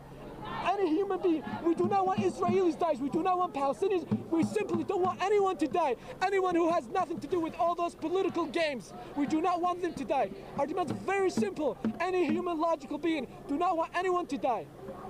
And now you guys are prepared to be arrested? Is that what's... Why would they arrest us if we're doing something in this regards? We're trying to be free here with all the students and everyone. Why would they arrest us? There's reports that protesters took over a building. What building are they talking about? We're still trying to figure out which building. Are you aware of that? Nope. No. Nobody's aware of that. I don't see any protesters in the buildings right now, and we're only here to fight. We're only here to fight for our First Amendment, fight for the innocent children dying both in Palestine and Israel. Both of them, they're both. I'm ready to die. Israel is killing its own hostages. It's killing its own hostages in Palestine for the sake of power, for the sake of genocide. Matthew, can you ask him about his decision to put flowers in front of police? Yeah, excuse me, one more question. We saw you put flowers in front of police earlier. What was that decision? This is a sign of peace. Sign of peace. We're here. I'm here to give peace. When I was standing in front of the police the entire time, I was smiling at them. I was asking them how their day was. I'm here for peace. I don't hate the police. I don't hate the police. I respect these officers for defending the city, for protecting my rights. But right now they're violating my rights, and I'm showing them that I'm here peacefully by the showcasing of flowers. All right, that's all. We appreciate your time. Thank you so much. And Joab, I don't know if you can show, but the line of police, we are at the barricade on the camp inside, looking at all the police that are about to head this way. They've got their zip ties, and we've already seen, like we've said, I would estimate more than 24 people arrested at this point as the protesters keep trying to add to this barricade and try to prolong the inevitable as much as possible before law enforcement moves in. So Matthew, you have interviewed and talked to several of the people who were arrested, along with those gentlemen there just minutes ago, and nobody you've talked to knows about people being inside the building. So what we can tell you is that the UC Irvine Twitter account, around 2:30 said that a group of several hundred protesters entered the physical sciences lecture hall and began surrounding the building. Now, did they enter and leave? We don't know. Is there anybody still inside? No word of that at the moment. We do know they barricaded the stairwell on both sides, and they put electrical cords around the doors, sealing those doors. And they did not allow law enforcement up. Law enforcement had to go through and break through those barriers that look like that to get up this stairwell and check into the building. And I just want to clarify something as well, that protester said that Israel is killing its own hostages. We do know of an instance where Israel accidentally killed some hostages as part of an operation. They admitted to that, and they expressed regret for that. We do not know of sort of widespread instances of Israel intentionally killing its hostages as some sort of conspiracy in terms of the actions there. And Alex, noting there are still hostages being held in this war, which ignited this whole conflict. And there are a lot of Israelis that are watching this that are saying, why aren't we more? Okay, so this is our first look inside the building. I presume this is from our photographer, Justin O'Brien. So this is an auditorium in there, and it looks like, is this a live picture or is this taped? This is a live picture. So this is the first time that we've gotten inside this. This looks like, this is the physical sciences building, so it looks like a chemistry table there. So that looks pretty empty and frankly pretty clean. That does not have the appearance of a bunch of people that have been taking this over or certainly messing it up. So that is interesting that we look at that periodic table of the elements there. You know, a reminder of your old science class or Breaking Bad, as Justin O'Brien, our photographer, walks around. And I don't know how much Justin can communicate with us. It'd be interesting to see if we know if there are any other students that we know of that are in that building. Certainly not in this particular classroom. That's been cleared, but in terms of the rest of that building, are we all clear at this point? Well, we should note that UCI said they entered the building. Yeah. And when police made their way in after cutting or untying those cords, they didn't have the body language of great concern. Yeah, so that clearly was the second floor of that building, up where Justin was earlier. He was finally able to get inside. Those were doors that before had been tied up. So that's that particular room. I am personally not all that familiar with the makeup of the rest of that building. I would presume that that's not the only classroom in that building. So are other students in other parts of that building, or is it true that those students entered the building earlier, made their statement, and left? You know what? It would be nice to have some clarification from UCI if they know if any of their buildings are currently occupied. Or was it that statement that there was a rush of protesters who entered a building, and then because they had barricaded the steps and locked the doors with the cords, that's the great concern there. But anyway, we have this call out here from law enforcement. So you see the protesters there kind of reinforcing their line in front of law enforcement with those umbrellas, as we've seen elsewhere. Police not really having it, and so I wonder if it'll be a matter of time before they move in towards these protesters as well, because you saw them putting up more umbrellas right in front of law enforcement. So Tim Lynn is back with us on the phone. As well, maybe let's reset things for people that may be just tuning in as we approach the half-hour mark. I know some of our colleagues on some of the other stations may be going to national news now, and we're grateful for some folks that may just be joining us that are interested in local news coverage as we watch an unfolding situation at the University of California, Irvine campus. I'm Alex Michelson, Christine Devine along with me tonight. Marla Tejas is off tonight. You are watching the Fox 11 News at 6, and we are watching live coverage right now of a situation where a large group of law enforcement from various different agencies, including UC Police, CHP, and many different Orange County police jurisdictions have come together for a unified command to try to break up the encampment at UCI. We have not seen evidence of violence so far from the outside. There was a tweet that protesters, hundreds of them, had moved into that physical sciences building earlier today. We just saw at least one of the classrooms that was completely empty and frankly didn't look like there had been a lot of students inside. We don't know about the rest of that building. It does appear clear that the law enforcement that is there are done with this encampment and are moving to close it. We have seen several students stopped so far and arrested. We should note that the way the university tweeted out this afternoon, they said several hundred protesters entered the building. Now, I think your mind, or my mind, goes to occupation of a building, because we've seen that on other campuses where they have occupied a building. In fact, police had to climb through a window to break up one protest inside a building. We've not seen that here. We have no word that there are any students right now inside a building. We do see protesters taking their canopies right now to try to reinforce their line right in front of police. So I want to bring in Tim Lynn, who's been following this with us all afternoon, early evening here. What do you make of what you're seeing now, especially with the actions of law enforcement? Well, right now they're in a stalemate where they're just staying back and waiting for the next shoot-off drop. You see the protesters building that large barrier right there. That's not going to stand up too well to these officers, as we've seen before.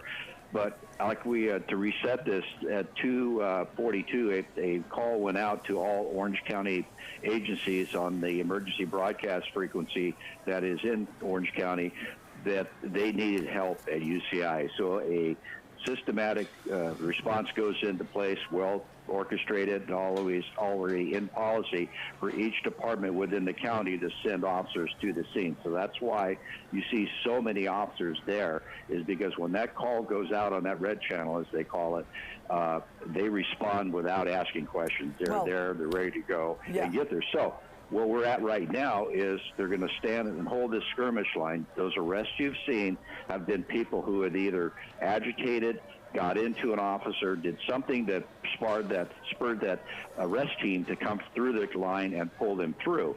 Now, we saw the interior shots of that science hall. It's empty now, and you made a very good point. 100 has entered the building and not, we assumed they went ahead and occupied, but more than likely what happened is they tried to get them out.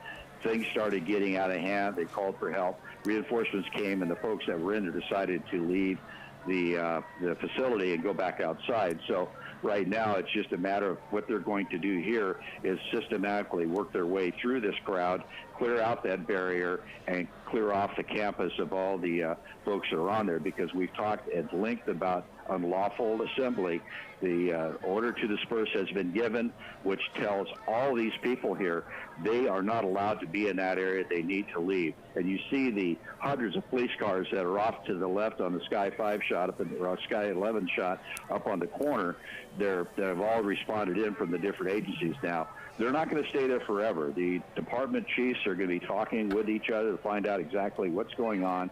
And if things start going to the point to where decisions aren't being made and resources are not being utilized in an economic way, they may start pulling their officers away. But I don't really think that's going to happen here. It's just a matter of they're doing everything systematically, very methodical, going to go in and start working their way through, because the last thing they want to do is get into a confrontation with these students, these protesters, these folks that are staying behind, because all that is fodder for the rest of the time to these protesters. The officers are always put into bad light when this happens, depending on what feed you see. And so right now they want to do it in the best, calmest way they can, but you will see some action sooner or later. Well, so Tim Lynn, who of course is a law enforcement veteran, also a veteran of another TV station across the street, which I've done it in the past too, so I get it. So let's talk about what the strategy is from here, because like we see all those cops there. I mean, they could just sort of make a move and say we're done with this, but they're choosing not to. What's the thinking behind that? Well, it's the command staff who are in the background who are making the decisions that are to make the move or not. They're going off information from the campus administration. They're going off the information from whoever the leaders of this group are, and giving them every opportunity to leave. Like I said, the continual announcement of unlawful assembly to give the folks a chance to leave the area. They also lifted the shelter in place, as we talked about earlier. Now, those people who are sheltering in place, as told, are now leaving, getting off campus. So they may be waiting for those folks to get out of the way and get off the campus so they're not mixed up in this. So it's just, everything is done very systematically with a command post, command staff talking with each other, talking with campus police, the University of California Police Department, which handles all 9 campuses in the state. are the ones who are in charge of this operation, and they're the ones who are making the final call to go ahead and move in and start working this campus out. But you see people carrying stuff away, and now the officers are moving ahead, starting to tear down that barrier here, as you see a shot from Skyfox. The officers working their way in, and that's what they'll do. They'll just clean all that out of the way, move their skirmish line forward, and then wait for the next command. So they were given the command to take down the barrier. That's what they're doing. All right, so we are watching this line of encampment scene being torn down right now. Matthew Seedorf is on the ground. Matthew, what are you seeing there? Yeah, we're on the side with the protesters as they are basically playing tug-of-war with tables and chairs and an umbrella against police. And really for the last 30 minutes or so, we've been seeing that more people are coming and adding to this barricade as now police are ripping it down. We see the protesters are holding up peace signs and trying to reinforce this barricade as police move in. Well, of course, we want Matthew and crew to be safe as police are right there poised to move in if they need to. And you can see, as Matthew was saying, protesters reinforcing that line there. Matthew, that's the heart of the encampment right now, correct? Yeah, this is it. And really, I mean, in some extent, the encampment has been dismantled. It's just kind of like a line of barriers with protesters on one end trying to confront the police department. So, I've got a question for Jim Hemmel. So Jim, we'll bring you back in as well. Retired LASD, covered many scenes like this in your career, many, enough to be a worthy spokesperson here. Let me ask you this. Do you see this ending tonight with this encampment completely torn down, done, over with? You tell them. You think they're going to believe me? I'm Palestinian. Well, the interesting thing is there's a lot of the protesters that we've spoken to on the scene appear to say that they're there for peaceful purposes, you know, to speak their mind, and that's respected. But you'll also notice that a lot of them have essentially protective gear, face masks. They have to defeat oftentimes the law enforcement tactics such as gas or pepper balls and things of that nature. So it appears that they had no intention of leaving from the beginning. So when it comes to the barricades specifically, they keep assembling them as law enforcement gains ground. So there is some sort of coordination and organization even among the protesters. But what law enforcement's doing now from the command post is essentially containing the problem, isolating it to specific areas of the campus, all the while allowing bystanders to safely leave. So then when the final decision is made to completely end this situation, that it can be done peacefully and it can be done systematically with nominal casualty as far as injuries or further damage to the campus. So we continue to look at now at this picture from the ground, and you can see this sort of standoff between some of these protesters, some of them students, some of them not, essentially screaming and taunting, and some of them putting up peace signs to these officers.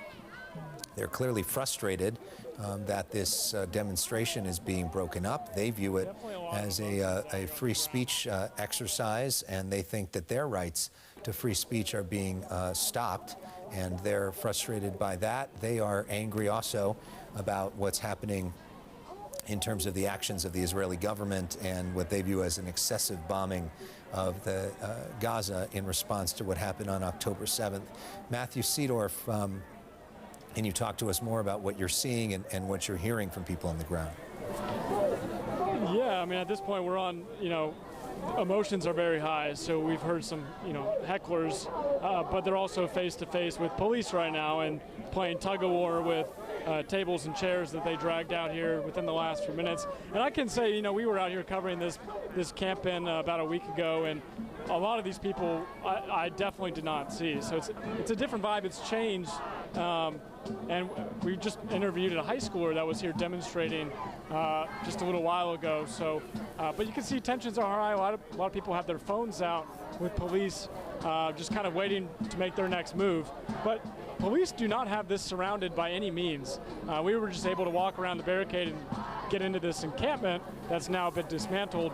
So, I mean, essentially, if people wanted to leave, they could just walk the other direction and get out. But right now, they're just trying to face off with police, essentially, is what they're doing. When you say it's a different scene from, say, 10 days ago, and you've covered UCLA as well with their protests, so you know what it feels like in different scenarios. UCI Irvine had tweeted out, X, this afternoon, that they were seeing a swarm of protesters, that there was, the building was being surrounded, the science building, with several hundred protesters. So clearly there was some kind of call to come out today, to escalate things, to change their tactics from tents and camping in to barricading to stairways and to locking some doors with cords so people couldn't get in or out depending on, you know, your situation there. That room obviously empty now. But Matthew, so you're watching this scene now. Are you feeling that these people here that you're seeing, they're willing to be arrested? Is that what it looks like to you? I think it's going to be a mix when it comes down to it. We've seen police kind of move quickly towards the demonstrators, and in that moment, some will stand and others will sprint, trying to avoid police. Police will grab a few of the demonstrators, arrest them, and then they have a new line set up, and then they kind of keep doing that, and they just will randomly all move in one unison motion towards the demonstrators, pull a few over, and then wait, and then do it again. And that's kind of what we've been seeing right here. From the protesters' perspective, of course, protests are designed to be inconvenient for people. The whole point of protesting is to make people uncomfortable, to change their perspective. For these folks who say that they were not inside, they have been outside exercising their First Amendment rights on a college campus. Many of them feel like they haven't done anything wrong other than staying after an unlawful assembly was declared, which of course they were not a part of that decision. And so they're frustrated that they feel like they are being taken away having done nothing wrong. And they, at least everybody we talked to, say they were not a part of taking over this building that we're seeing in the top left corner, which is why some of them are very frustrated. So we're now seeing a different angle from another photographer that just arrived on the scene. And this is a look at that. And we're continuing to hear some of, let's listen to some of the chants. Free, free, free Palestine! Free, free Palestine! Free, free, free Palestine!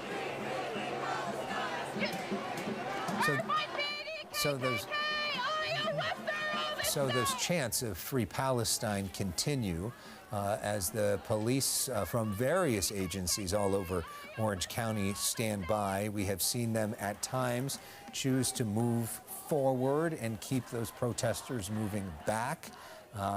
It is unclear how long they're going to be out there tonight, how long this is going to take, and basically if we're going to be left with a situation like what we were left with at UCLA and USC, at least initially, where the encampment is gone the next day, or is the kind of thing where we are going to see an encampment return. We see in that Skyfox shot now, you can see the painting on the ground referencing genocide, their accusation of the Israeli government's actions when it comes to Gaza.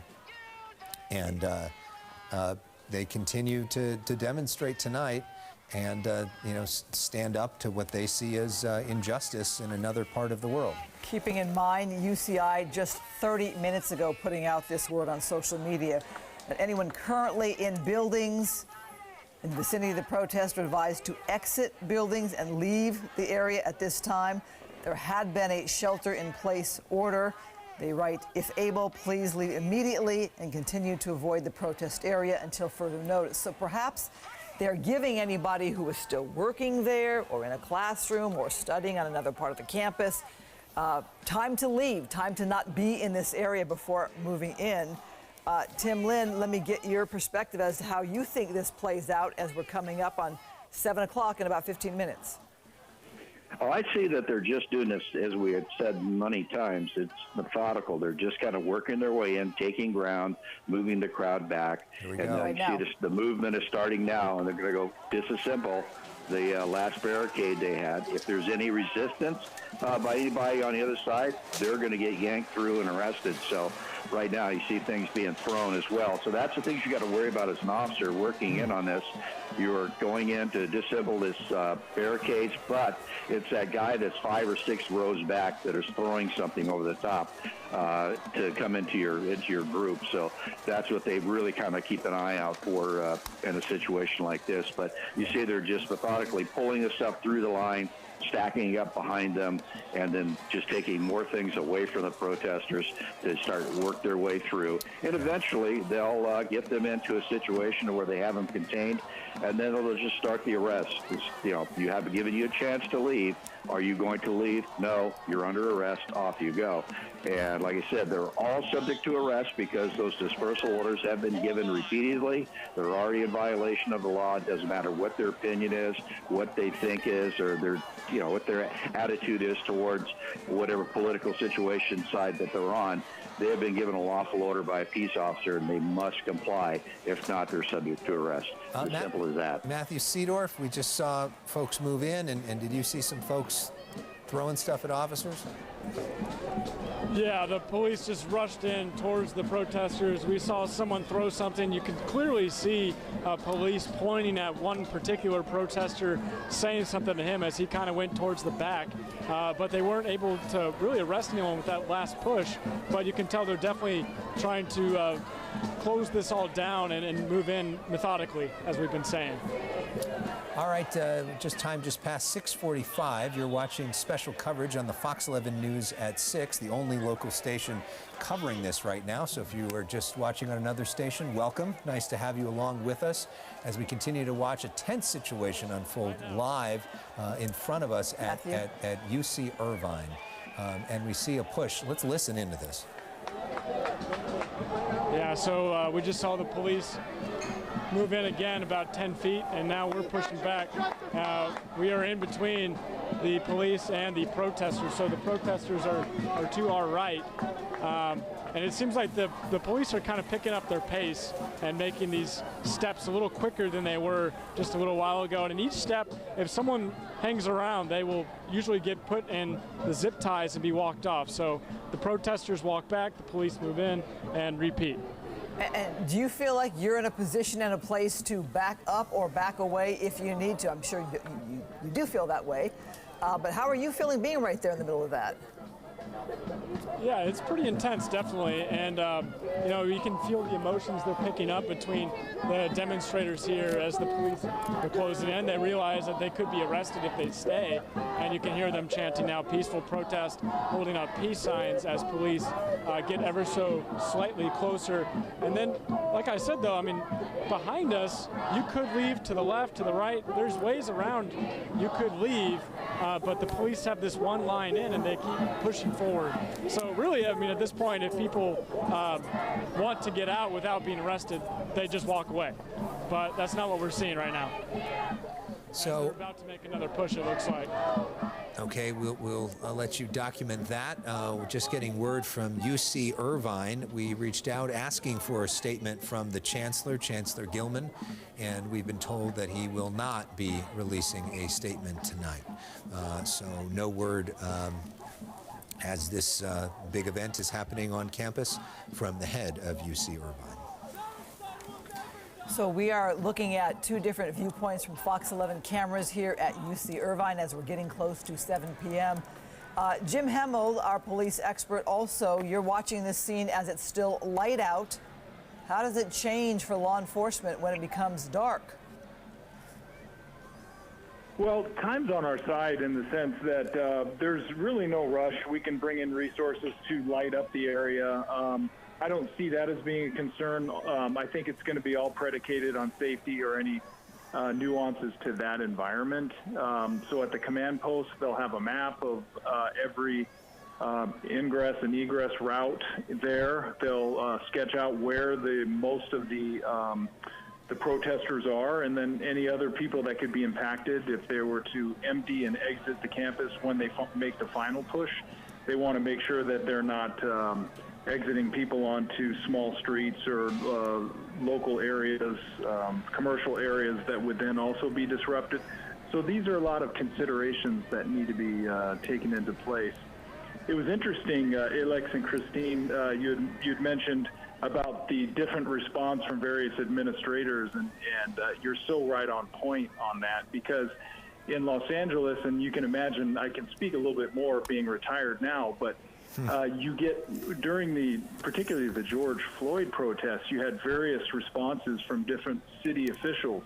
And I can overwhelmingly tell you that those cities who took a more hands-off approach when the protests got more disobedient in nature, those cities were more impacted. And those cities that took the assertive action and essentially authorized a disruption or a dispersal of protests that escalated to thefts and rushing of stores, when that occurred and law enforcement action was taken place swiftly, that those areas had very, very nominal levels of further disruption. And we saw that with the Sheriff's Department in actually a couple large cities that essentially wanted to be hands-off even while looting was occurring. It caused widespread looting in different areas of those cities. I don't want to name some names. Particular cities, but it does continue. It does happen. And then when law enforcement was taking more assertive action, then those were quelled quite peacefully. There is an old theory which we've talked about in the last few weeks in law enforcement called the broken windows theory, which it goes back many years, and something that Bill Bratton talked about when he was LAPD chief and had worked in New York. This idea that if you see broken windows on a street, it's an emphasis that you're not dealing with the little things, which allows for crime and problems to fester, and that this sending a message that things like that are okay. So deal with the problems in their infancy, send a message to people that crime is not tolerated, even the smallest amount of crime, and then you don't have some of these bigger problems that build. That is certainly one theory of law enforcement. We know there's some people that watching that aren't big fans of law enforcement and are going to watch this and think that this is an overuse of authority, that think that this is too much force being implemented, that these folks are just exercising their First Amendment rights. And there are other people that are watching that are wishing that law enforcement would move faster to get these folks out of there. And that the law certainly says that taking over a building, which we'd love to hear more about what actually happened there, is certainly illegal. And we know that it is illegal to continue once an unlawful assembly has been declared. Whether you agree with that declaration or not, you don't really have the right in that situation to make that decision. You have to listen to what law enforcement says in that scenario or risk arrest. And there are plenty of people who have willfully chosen to be arrested to make a point about what they see as injustice, not only around the world, but what they see as injustice happening on the campus here. Obviously, this discussion evokes such strong reactions from so many different people. I wanted to ask Jim a question, because you were command over what we saw with the protest, George Floyd protest. Chelsea Edwards on the scene there. How much of the direction comes from the school, the chancellor, or is it more law enforcement advising the chancellor, here's what's happening on the scene, we'll decide how we're going to move forward? I mean, what fine line do you walk there? It is a fine line, and on campuses it is a little bit different, because the administrators essentially can say, well, on this campus we want to respect the students' right to free speech. The pushback I think that law enforcement should have would be, do all students have that same access to public spaces? But I know during, you mentioned the George Floyd riots, I know the then sheriff, he was extremely assertive, and that proved very effective. In LA County Sheriff's areas, we had very, very minimal looting and what I would call rioting in those areas, because when it started to inflame, we would put down those riots through dispersal orders and then even taking agitators and placing them under arrest. And that calmed overwhelmingly, most of the protesters were in fact there just to have their voices heard. So that's what we found. And so when it relates to a campus, I think that would also be up to an administrator to determine, okay, now you've disrupted a building, you've disrupted other students from accessing class. I mean, it sounds like they've already issued orders to cancel classes not only today but for tomorrow. So you could argue that they've already caused that disruption. You see the encampments, you see some littering going on, as well as blocking of access to certain buildings. We can see that right in front of us with the pictures. So that's where those decisions have to be made.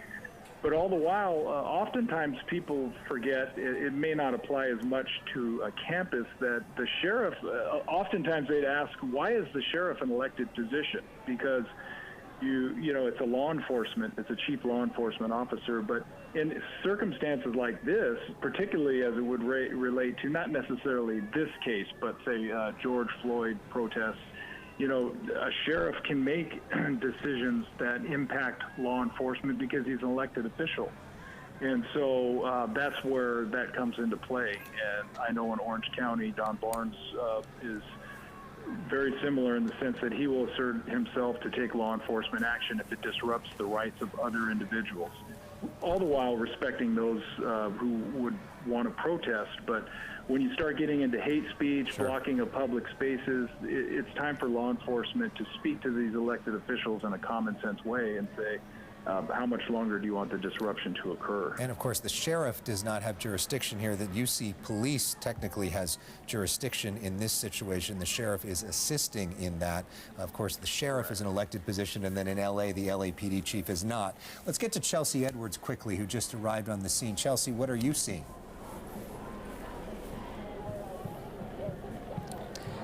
Alex, we literally just got here. I think you just tossed to me, and I just want to tell you what it's like as you get into UC Irvine. So as you drive, there's traffic all around the area. So it takes a while to get into the University of Irvine campus right now. Obviously, you got a lot of helicopters overhead, media, law enforcement, and then when you get here, there are several different layers of security that you have to get to get into the point where we are. They keep emphasizing the campus is closed. Now we're kind of on the perimeter, where kind of behind the police line. I just want to show you some of this encampment and what we're looking at here, what they've been cleaning up. So they brought in these dump trucks. There are several of these lined up in the parking lot. They're waiting to take out everything that you're seeing here.